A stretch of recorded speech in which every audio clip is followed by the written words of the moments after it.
What that plane? That's a little Putt-putt? person, yeah. Itty bitty plane.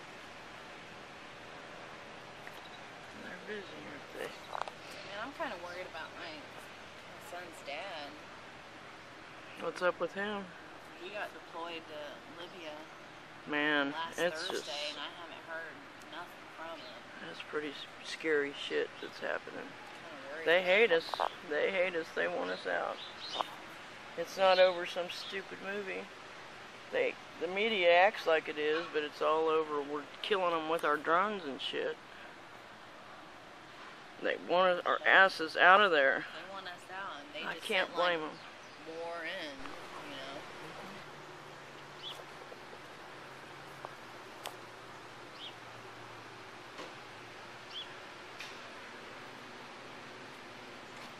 Spraying the hell out of us.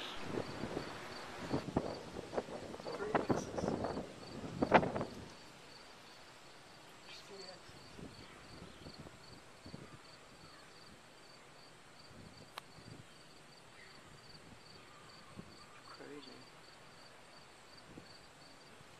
They're really blasting us. Oh, look, they're making cirrus clouds. Uh-huh. Isn't that neat? What fun. Bastards.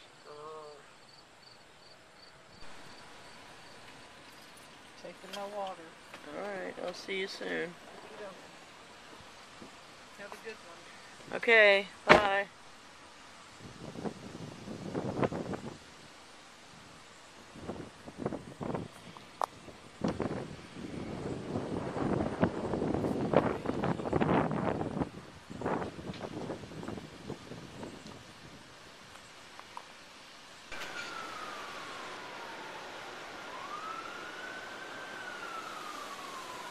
Yeah, they're doing it again, aren't they? Been cremating this for 3 days now.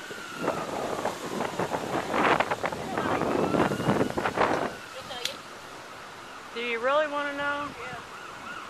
Well, I can tell you those aren't contrails. Don't tell me they're coming here. No, because my car is parked right by the ambulance thing.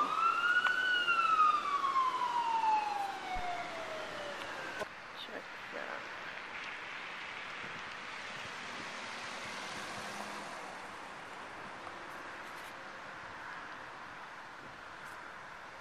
There's white cloudy lady.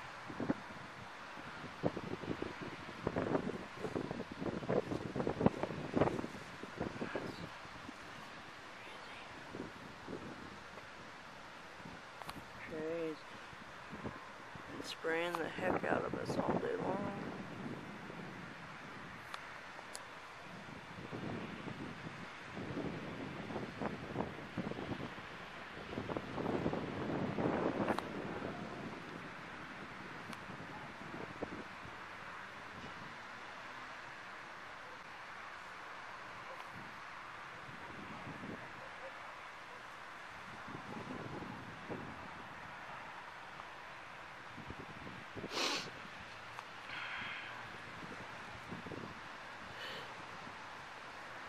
I can't believe the waves in that.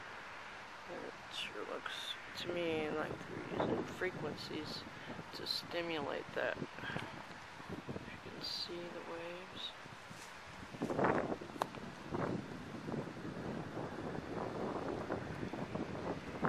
There's one spinning right there.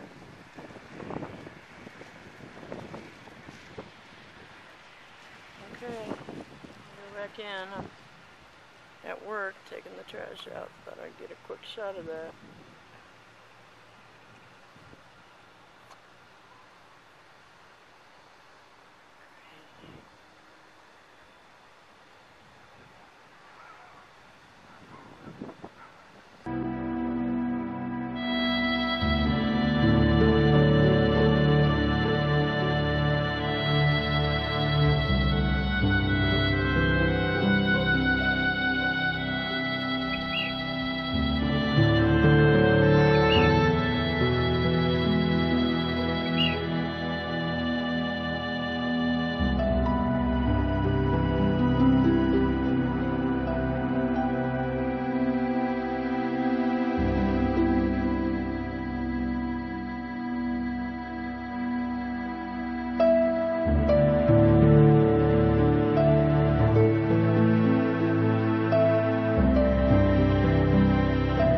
Please remember the world that you are now seeing, for this natural world is in jeopardy, and even if you are willing to help put an end to what you are about to see, you may never be able to see the world in the same way again.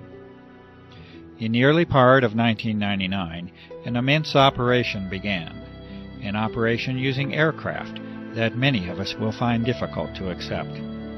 This operation involves a dispersal of massive amounts of fine materials into the atmosphere, and the implications of these actions are grave and far-reaching, and they strain the limits of understanding. There will be counterclaims to the evidence that is presented within this film, and you will be told that all is normal and as it should be. You will be told that there is nothing to be concerned about, and that all is as it has always been. Your eyewitness accounts will be dismissed as unreliable. This dismissal by claimed authorities and officials will be in direct contradiction to fundamental physical principles and your own common sense, but you will encounter it nonetheless.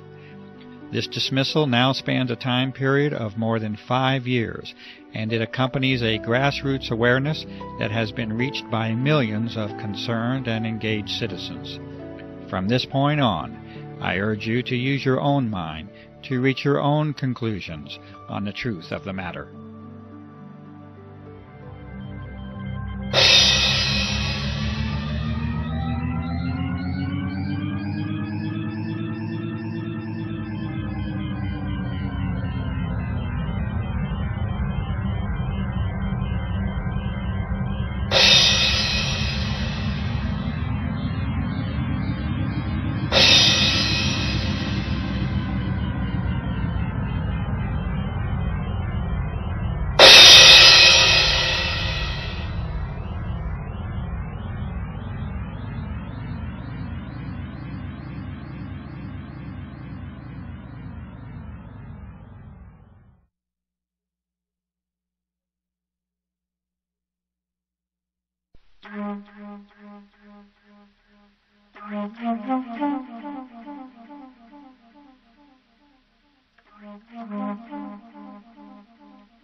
What you are seeing now is quite normal.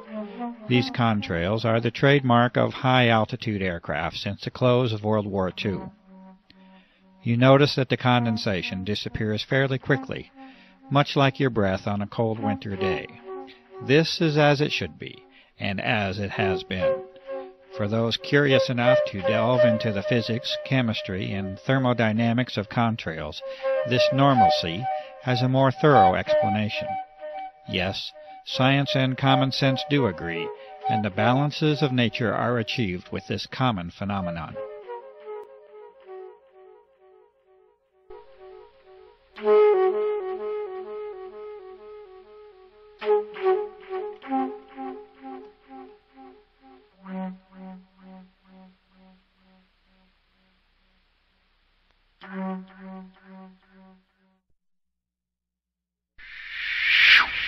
And now we must take a different turn, a turn to explore an unusual world that now surrounds us, and yet a world that many of us remain unaware of.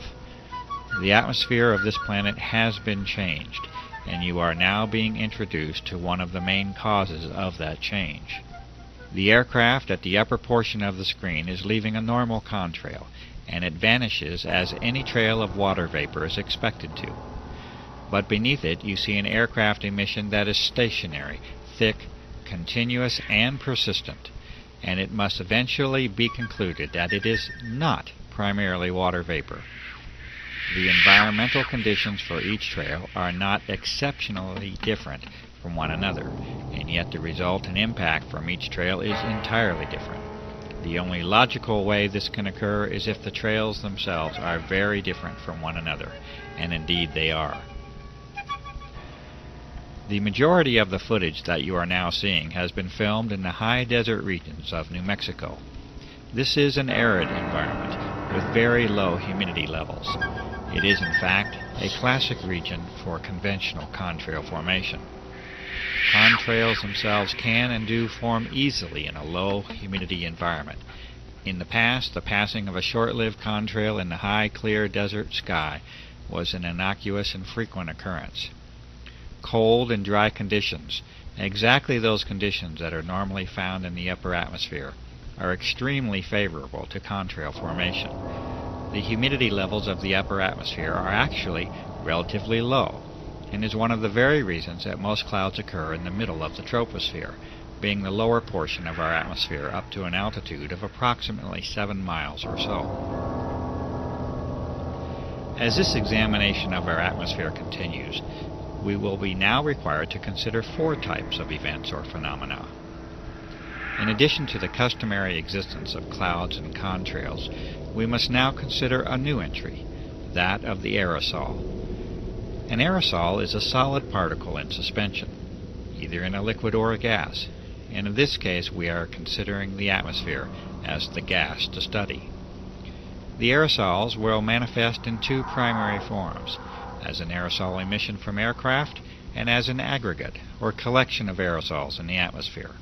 A suitable term for this collection of aerosols is an aerosol bank. It is known now that the persistent trails that form the subject of this film are primarily solid in nature and origin, and that they are not predominantly water vapor. A brief explanation of cloud formation will help us to understand why this is so. Clouds, that is, normal clouds, require 2 fundamental elements to form, particles and moisture. Clouds are not suited to form in especially clean air.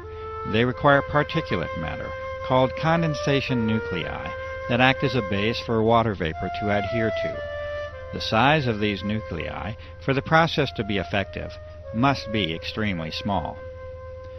The size of these nuclei are on the order of submicron. For comparison, a human hair is 60 to 100 microns thick, and an asbestos fiber is a couple of microns in thickness. The other essential component for normal clouds to form is a minimum level of humidity. From numerous sources, this minimum is on the order of 70% relative humidity. Notice that the requirements for cloud formation and contrail formation are already entirely different from one another. This is because they are entirely different phenomena based upon entirely different physical principles. Contrails can and should form readily in clean, cold, and dry air. Normal clouds, on the other hand, require higher moisture levels and a particulate or aerosol base from which to develop. The radical transformation of our sky as a direct result of aircraft activity now forces us to address an entirely new set of conditions. Aircraft are now repeatedly dispersing materials into the upper atmosphere at flight altitude, roughly from 35,000 to 40,000 feet. These materials expand rather than evaporate, and they usually transform into an unsightful haze that over the recent years has decreased our general visibility down to ground levels. One of the remarkable facts is that this commonly now occurs at very low levels of relative humidity, on the order of 30 to 40%, instead of the 70% or greater that is associated with cloud formation. And so we know now that these are not clouds in any conventional sense.